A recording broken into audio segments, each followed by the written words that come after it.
Next अब आप देखोगे तो यहाँ पे मैंने फाइल क्लास का एक और ऑब्जेक्ट बनाया है F4। F4 ऑब्जेक्ट के अंदर मैंने क्या स्पेसिफाई किया है, सी ड्राइव में माय फोल्डर, सिर्फ फोल्डर का पाथ। तो अपन फोल्डर का पाथ भी दे सकते हैं फाइल क्लास का ऑब्जेक्ट बनाते हुए, या तो फाइल का पाथ दे सकते हैं या फोल्डर का पाथ दे सकते हैं, दोनों में से जो भी सही हो, आपको जो भी देना हो। मतलब अब यहाँ पे जो पाथ देते हैं वो वैलिड भी हो सकता है, इनवैलिड भी हो सकता है। इनवैलिड पाथ देने पे कोई भी एरर नहीं आएगा। अब मुझे ये चेक करना हो कि जो पाथ दिया है वो वैलिड है या इनवैलिड है, तो उसके लिए फंक्शन होता है exists, f1 dot exists। f1 में जो पाथ दिया है वो वैलिड है तो ट्रू, f2 में जो पाथ दिया है वो तो इनवैलिड है तो फॉल्स आएगा, f3 वाला पाथ वैलिड है तो ट्रू आएगा, f4 वाला पाथ तो सी ड्राइव में माय फोल्डर का है, ये भी वैलिड है, तो इसका आंसर ट्रू आएगा। अब मुझे ये चेक करना हो कि जो भी पाथ दिया है वो फाइल का है या फोल्डर का है। तो नेक्स्ट मेथड है इसका f1 dot is file. f1 में जो पाथ दिया है वो फाइल का है क्या, लास्ट पाथ। तो f1 में मैंने a.txt फाइल का पाथ दिया हुआ है तो इसका आंसर ट्रू आएगा। जबकि मैंने इसके नीचे लिखा है f4 dot is file, f4 में जो पाथ दिया है वो फाइल का नहीं है, वो तो फोल्डर का है, सी ड्राइव में माय, तो इसका आंसर फॉल्स आएगा। ऐसे ही मैंने लिखा f1 dot is directory, f1 में जो लास्ट पाथ दिया है वो फोल्डर का है क्या, वो तो फोल्डर का नहीं है, फाइल का है, तो इसका आंसर फॉल्स आएगा। जबकि f4 डॉट इज डायरेक्टरी लिखेंगे तो f4 में लास्ट पाथ फोल्डर का ही है, सी ड्राइव में माय, तो इसका आंसर ट्रू आएगा।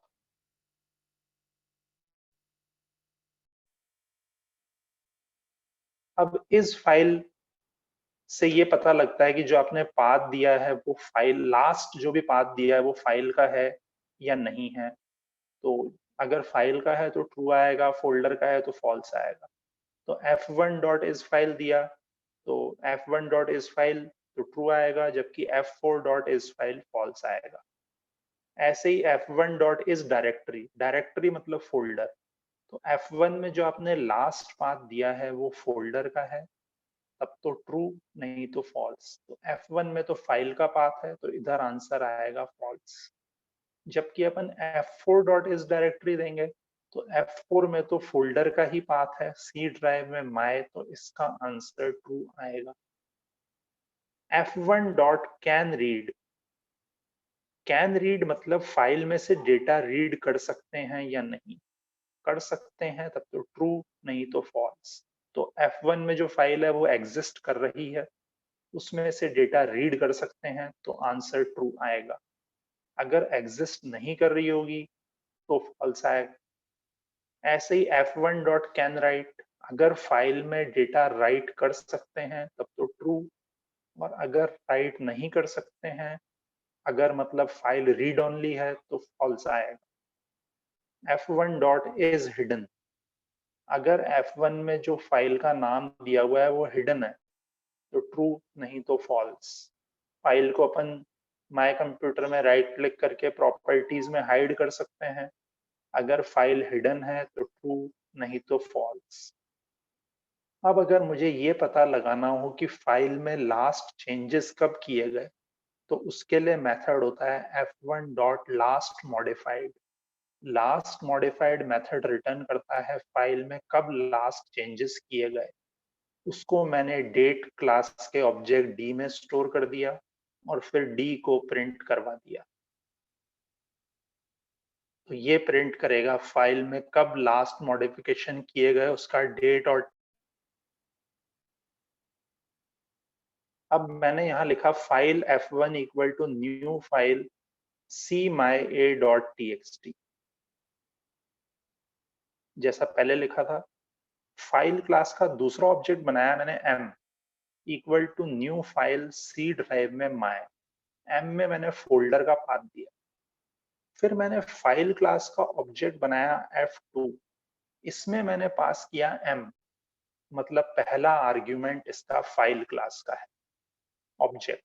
ये तीसरा कंस्ट्रक्टर है जिसका पहला आर्ग्यूमेंट फाइल क्लास का ऑब्जेक्ट है, दूसरा आर्ग्यूमेंट स्ट्रिंग है। इसके पहले जो अपन ने दो आर्ग्यूमेंट वाला कंस्ट्रक्टर किया था उसमें दोनों आर्ग्यूमेंट स्ट्रिंग टाइप के थे। यहाँ पे पहला आर्ग्यूमेंट फाइल टाइप का है, तो मैंने m पास किया, तो m के अंदर स्टोर है सी माई।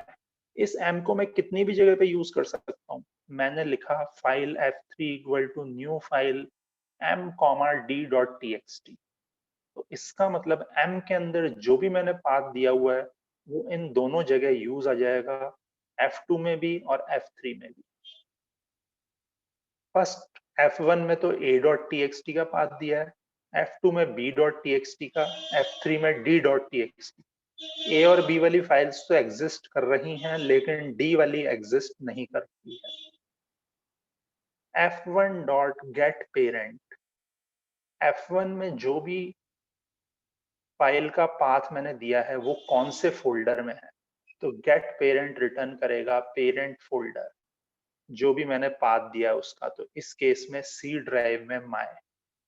अगर आपको सिर्फ नाम चाहिए फाइल का, f1 डॉट गेट नेम, ये रिटर्न करेगा a डॉट txt।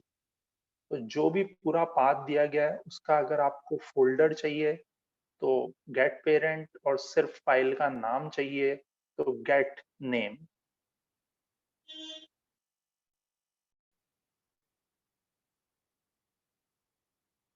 अब अगर मुझे पूरा पाथ चाहिए, f1 डॉट गेट पाथ, इससे क्या आएगा, जो भी मैंने पाथ दिया है वो आएगा।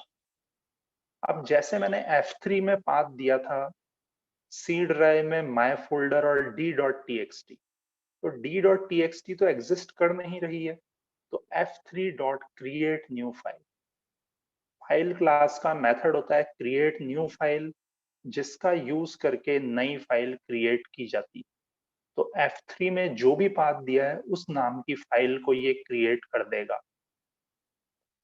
तो मैंने पाथ दिया है d डॉट txt का, तो उस फाइल को ये क्रिएट कर देगा।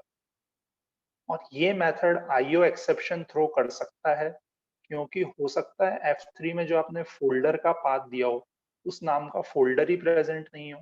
तो create new file pre defined method है, ये IO एक्सेप्शन थ्रो कर सकता है, तो इसलिए इसको ट्राई कैच ब्लॉक में लिखना कंपलसरी है। क्रिएट न्यू फाइल, अगर आपने सब कुछ वैलिड दिया हुआ है तो उस नाम की फाइल क्रिएट कर देगा जो भी आपने फोल्डर दिया है उसमें, अगर वो फोल्डर एग्जिस्ट कर रहा है तो। और अगर एग्जिस्ट नहीं कर रहा है फोल्डर तो IO एक्सेप्शन आएगा।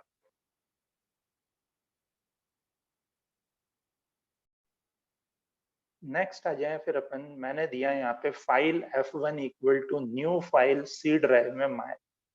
तो मैं फाइल क्लास के ऑब्जेक्ट का यूज करके ये भी पता लगा सकता हूँ कि किसी फोल्डर में कौन कौन सी फाइल्स हैं। तो मैंने यहाँ दिया सी ड्राइव में माय।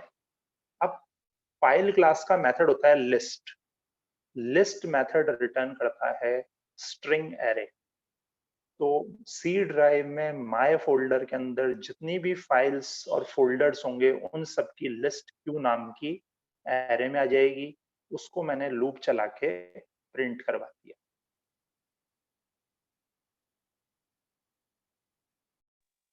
नेक्स्ट, अब अगर मुझे ऐसा चाहिए कि सिर्फ नेम्स नहीं चाहिए, मुझे डिटेल्ड कंटेंट्स चाहिए कि फोल्डर में जो जो भी फाइल है उनके नाम भी आ जाएं, उनका साइज भी आ जाए, कब लास्ट मॉडिफाई हुई वो भी आ जाए। तो उसके लिए नेक्स्ट मेथड है list files. List files method जो है वो रिटर्न करता है फाइल टाइप की एरे।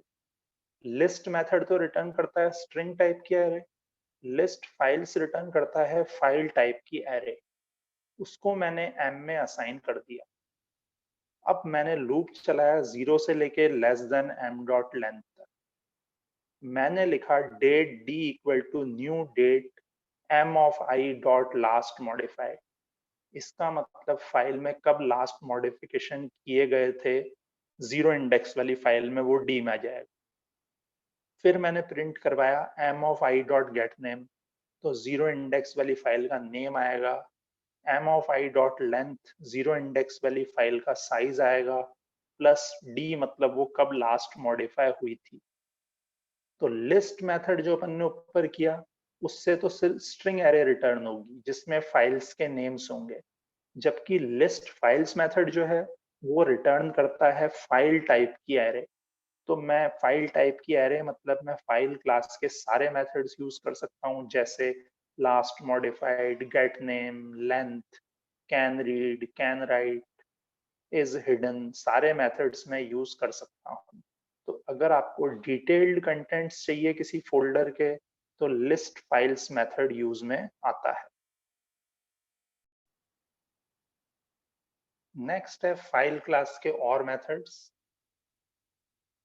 सबसे पहले आ जाएं, मैंने यहाँ पे दिया है file f1 equal to a dot txt और b dot txt C drive में my f1 dot delete, delete method immediately file को डिलीट कर देगा f1 में जो भी फाइल दी है, मतलब a dot txt। f2 dot delete on exit, ये भी डिलीट करेगा। अब डिलीट और डिलीट ऑन एग्जिट में डिफरेंस क्या है? डिलीट फाइल को इमीडिएटली डिलीट कर देगा, मतलब जैसे ही ये स्टेटमेंट एग्जीक्यूट होगा, जबकि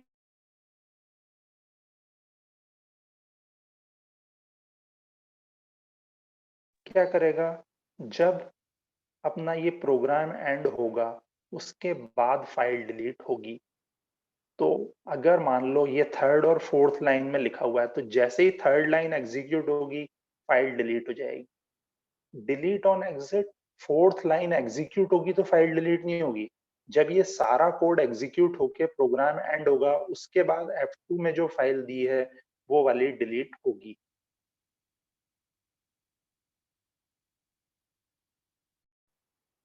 नेक्स्ट नेक्स्ट आ जाए, फिर मैंने F3 में पाथ दिया c.txt, ये फाइल एग्जिस्ट कर रही है। F4 में पाथ दिया e.txt का, ये एग्जिस्ट नहीं कर रही। F3 dot rename to F4, F3 में जो भी फाइल है उसका नाम चेंज करके जो F4 में फाइल है वो कर देगा।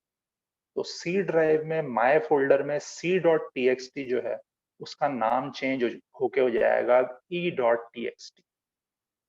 तो रीनेम टू मेथड को अपने को फाइल क्लास का ऑब्जेक्ट पास करना है। F3 dot rename to F4, F3 file class का ऑब्जेक्ट है और आर्ग्यूमेंट में F4 भी फाइल क्लास का ऑब्जेक्ट है। तो c.txt नाम की फाइल का नाम चेंज होके e.txt हो जाएगा। फिर मैंने लिखा file f5 equal to new file cmy1, f5 dot mkdir, mkdir मतलब मेक डायरेक्टरी, मतलब मेक फोल्डर। तो ये सी ड्राइव में माय फोल्डर तो बना हुआ है ही, उसके अंदर वन नाम का फोल्डर बना देगा।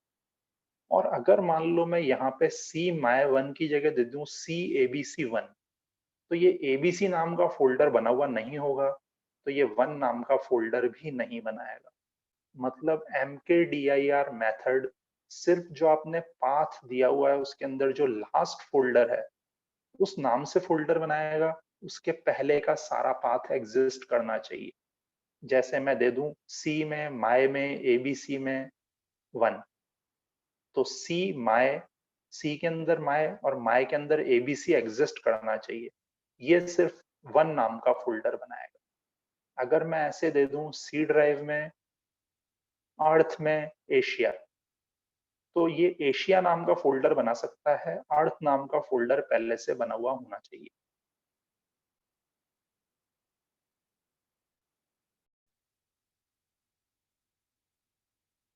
अब नेक्स्ट मेथड है mkdir_s। अब यहां मैंने पाथ दिया सी में, माय में, यूनिवर्स में, अर्थ, एशिया, इंडिया, और यहां दिया मैंने f6.mkdir_s। तो mkdir_s मतलब मेक डायरेक्टरीज, मतलब मेक फोल्डर्स। तो ये जितने भी रिक्वायर्ड फोल्डर होंगे सब बनाएगा। तो सी ड्राइव में माय फोल्डर में पहले ये यूनिवर्स नाम का फोल्डर बनाएगा, उसके अंदर अर्थ नाम का, अर्थ के अंदर एशिया नाम का और एशिया के अंदर इंडिया नाम का। तो ये रिक्वायर्ड फोल्डर्स बनाएगा। MKDIRS है इसका नाम।